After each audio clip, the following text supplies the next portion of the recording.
Saïd, je suis tellement bien ici, ça me fait tellement du bien d'être dans la nature. Ça me fait tellement du bien de respirer toute cette création. Ça fait plaisir, Fatima, de te voir comme ça, en tout cas. Ah, aujourd'hui, je suis bien là avec toi, Saïd. Ça te rappelle pas quelque chose, quand même? Si, ça me rappelle la création. On est là tous les deux, un homme, une femme. Adam et Ève. Adam et Ève. Mais toi, tu es plutôt Fatima et moi, Saïd. Hein. Écoute. Tu te souviens quand le premier homme et la première femme sont apparus, il y a un autre qui est apparu. C'est le diable, Lucifer, sous forme d'un serpent. Et là, il a dit à la femme, est-ce que Dieu a vraiment dit? Et la femme, qu'est-ce qu'elle a fait? Elle l'a piétiné comme ça, Saïd. Elle l'a éclaté. Alors moi, je me souviens quand Dieu a créé le ciel et la terre, il a créé le ciel et la terre en 5 jours, Fatima. La lune, les étoiles, la mer, tout ce qui se trouve, tu sais. Et le 6e jour, par contre, il a créé l'homme et la femme, il les a appelés Adam et Ève.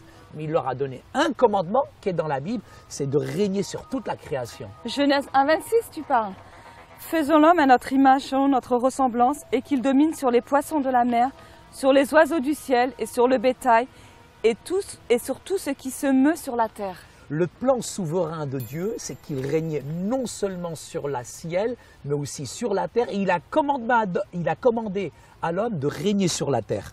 Finalement, quand Dieu a tout créé, dès le commencement, tout était parfait. Tout à fait. Et Dieu a vu que tout était beau, il a contemplé son œuvre. Mais tu sais, il y a quelqu'un qui n'était pas content. Et cette personne, c'était le diable. Parce que dès le début, il est arrivé pour détruire ce que Dieu avait fait de beau. Mais tu sais, il est venu avec un regard très séducteur, comme il séduit encore, il détourne beaucoup de monde aujourd'hui. Il a provoqué la femme sur la Bible, sur la parole de Dieu, en disant mais ce que Dieu a réellement dit. Et à partir de là, d'une manière un petit peu sournoise, il a déstabilisé Ève pour désobéir au commandement de Dieu, Fatima. Et ça, on peut le lire dans Genèse 2, les versets 16 et 17. L'Éternel Dieu donna cet ordre à l'homme, tu pourras manger de tous les arbres du jardin, mais tu ne mangeras pas de l'arbre de la connaissance du bien et du mal. Car le jour où tu en mangeras, tu mourras. Tu sais que Dieu a donné ce commandement, Fatima, et ce commandement, il était important. Dieu leur a donné le choix. Dieu a donné une certaine liberté, mais ils ont profité, je dirais, de cette liberté pour désobéir au commandement de Dieu. Et c'est ce qu'on appelle tout simplement la chute de l'homme. Il y a eu la création et il y a eu la chute, et on va le lire dans le texte biblique de Genèse 3. Alors le serpent dit à la femme, vous ne mourrez point, mais Dieu sait que le jour où vous en mangerez, vos yeux s'ouvriront et vous serez comme des dieux, connaissant le bien et le mal.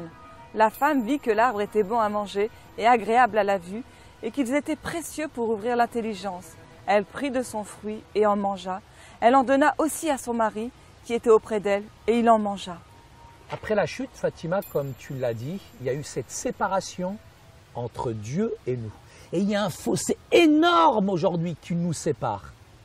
On peut encore le lire dans 2 Corinthiens, chapitre 4, les versets 3 et 4. Si notre évangile est encore voilé, il est voilé pour ceux qui périssent, pour les incrédules, dont le Dieu de ce siècle a aveuglé l'intelligence, afin qu'ils ne vissent pas briller la splendeur de l'évangile de la gloire de Christ, qui est l'image de Dieu. Tu sais, Fatima, on se rend compte d'une chose. Après la chute et dans cette séparation, malheureusement, le diable aveugle tellement de monde aujourd'hui, si bien que finalement, on est complètement abandonné et livré à nous-mêmes. C'est vrai, on est livré à nous-mêmes, mais tu sais, Saïd, je pense qu'on ne doit pas s'inquiéter parce que Dieu a envoyé Jésus-Christ, son Fils. Il y a eu la chute, il y a eu la création, il y a eu la chute et il y a eu la rédemption. C'est pourquoi, Fatima, comme un seul homme, nous dit la Bible, a péché, le péché est entré dans le monde, et par le péché, finalement, la mort a pénétré. Ainsi, la mort s'est étendue à tous les hommes. Parce que finalement, tous ont péché et tous sont privés de la gloire de Dieu. Donc, si j'ai bien compris, Saïd, oui, ce qu'on est en train de dire, c'est que le diable, il est venu dans ce monde et le péché aussi, malheureusement, est entré dans le monde quand le diable est venu. D'accord, mais Fatima, c'est toute l'humanité, finalement. C'est moi le responsable, c'est chacun d'entre nous. Le péché a pénétré dans le monde. Et c'est l'humanité qui a fait venir ce péché dans le monde. Plutôt que d'écouter le diable, on aurait dû quand même écouter Dieu quelque part. Et tu sais, le diable, Dieu n'est pas responsable du mal. C'est vraiment le diable qui veut nous tenter à chaque instant. Et tu sais, on ne doit pas oublier que Dieu contrôle tout, Saïd. On ne doit pas oublier que le diable, il cherche à nous éloigner de la volonté de Dieu. Oui, ça c'est vrai, Fatima. Mais ce que Dieu exige, c'est que chacun d'entre nous aussi, nous soyons vraiment des combattants, des guerriers aussi spirituels. Ça, c'est essentiel, c'est important, Fatima. Parce que tu sais ce qu'il veut finalement, Dieu? Il veut nous arracher complètement des plans de Satan, des plans du diable. Mais le plus important, c'est quand même la prière.